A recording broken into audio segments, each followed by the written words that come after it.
نبی صلی اللہ علیہ وسلم نے فرمایا وہ مومن جو لوگوں سے ملتا رہتا ہے اور ان کی اذیتوں پر صبر کرتا ہے وہ بہتر ہے اس سے جو لوگوں سے نہیں ملتا اور نہ ان کی اذیتوں پر صبر کرتا ہے۔ تو آپ بہتر میں شامل ہونا چاہتے ہیں تو لوگوں سے ملتے رہیے، چاہے ان کی طرف سے اذیت ہی کیوں نہ پہنچے۔ آج کی بات یہ ہے کہ دنیا میں کئی دن منائے جاتے ہیں، کہیں ماں کا دن، کہیں باپ کا، کہیں محبت کا، مگر کیا کوئی دن ایسا بھی ہے جو نعمتوں کی شمار کا دن ہو؟ ہمارا دین تو ہمیشہ نعمتوں کی شکر گزاری کا درس ہمیں دیتا ہے، مگر زندگی میں بے حد مصروفیات کے باعث ہماری یہ احساس بھی ختم ہو جاتا ہے کہ ہماری زندگی میں خواہ کتنے ہی مسئلے کیوں نہ ہوں، مگر اس کے باوجود کتنی ساری نعمتیں ہیں جو ہم ہر پل ہر سیکنڈ استعمال کر رہے ہیں۔ ہمارے ذہن میں ہر وقت ہمارے مسئلے اور پریشانیاں اسی وجہ سے زیادہ سوار رہتے ہیں کہ ہم نے کبھی سوچا ہی نہیں کہ ہم تو ہر طرف سے اللہ کی دی ہوئی نعمتوں میں گھرے ہوئے ہیں، ہم نے کبھی گنا ہی نہیں نعمتوں کو۔ تو اب ہم نعمتوں کے گننے کا دن مناتے ہیں، کم از کم ہفتے میں ایک دن ایسا ضرور رکھ لیں۔ آج سے ہی ایکسرسائز شروع کرتے ہیں اور ابھی سے نیکسٹ 24 آورس تک ہم جو بھی روٹین ورک کریں، اپنے روزمرہ کا کام کریں، اسی میں نعمتوں کو شمار کریں گے۔ ہم اٹھ رہے ہیں، بیٹھ رہے ہیں، چل رہے ہیں، ہم سن رہے ہیں، بول رہے ہیں، دیکھ رہے ہیں، یا سوچ رہے ہیں، یا ایون پڑھ رہے ہیں، یا حتیٰ کہ ٹوائلٹ بھی جا رہے ہیں، تو یہ تمام نعمتیں ہیں، اکثر یہ ہماری نظروں سے اوجھل رہتی ہیں۔ ایک دفعہ میرے گھٹنوں میں تکلیف ہو گئی تو کچھ عرصے تک میں بالکل سجدہ زمین پر نہیں کر پا رہی تھی، نہ ہی زمین پر بیٹھ پاتی تھی۔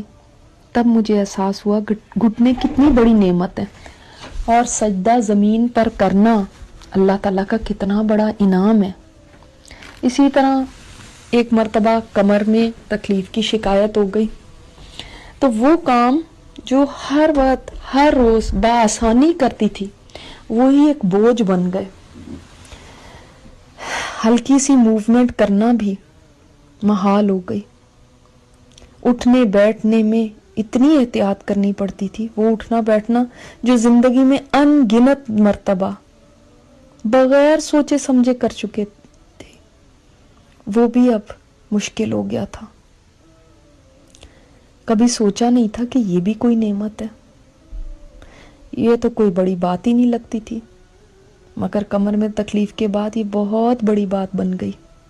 اسی طرح بہت سے لوگ کسی بھی نعمت کی، مثلاً صحت ہے، اس کی قدر تب کرتے ہیں جب وہ بیمار پڑ جاتے ہیں، طاقت کی قدر تب کرتے ہیں جب وہ محتاج ہو جاتے ہیں، رزق کی قدر تب کرتے ہیں جب رزق کا سلسلہ بند ہو جاتا ہے، سانس کی سہولت سے آنے جانے کی قدر تب پہچانتے ہیں جب سانس لینے میں دقت ہونے لگتی ہے، حتیٰ کہ آنکھ چھپکنا بھی ایک نعمت ہے، اس کا احساس تب ہوتا ہے جب یہ بھی بوجھل ہو جاتا ہے۔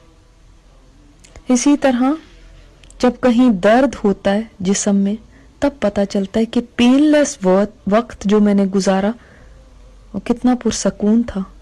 جب کھانا ہضم نہیں ہوتا تو پتہ چلتا ہے کہ کھانا ہضم ہو جانا کتنی بڑی نعمت ہے۔ ایک سوال میں آپ سے کرتی ہوں، اپنے آپ سے بھی یہی کیا تھا میں نے، کیا ضروری ہے کہ اللہ تعالیٰ مجھ سے کوئی نعمت چھینے ہی تبھی مجھے اس کا احساس ہو؟ شکر گزاری کیا میں اسی طرح سیکھنا چاہتی ہوں؟ یاد رکھیں، بہت ساری نعمتیں ایک دفعہ چھن جائیں تو واپس نہیں ملتی۔ تو میں شکر گزاری کا سبق کیسے سیکھنا چاہتی ہوں؟ آج کا دن نعمتوں کے شمار کے ساتھ گزاریں اور ساتھ ساتھ شکر ادا کرتے جائیں۔ صبح آنکھ کھلنے سے لے کر رات سونے تک دیکھیں کہ میں کیا کیا اللہ کی نعمت ہے جس کو پا رہی ہوں اور کبھی سوچتی بھی نہیں ہوں کہ یہ کتنی بڑی نعمت ہے۔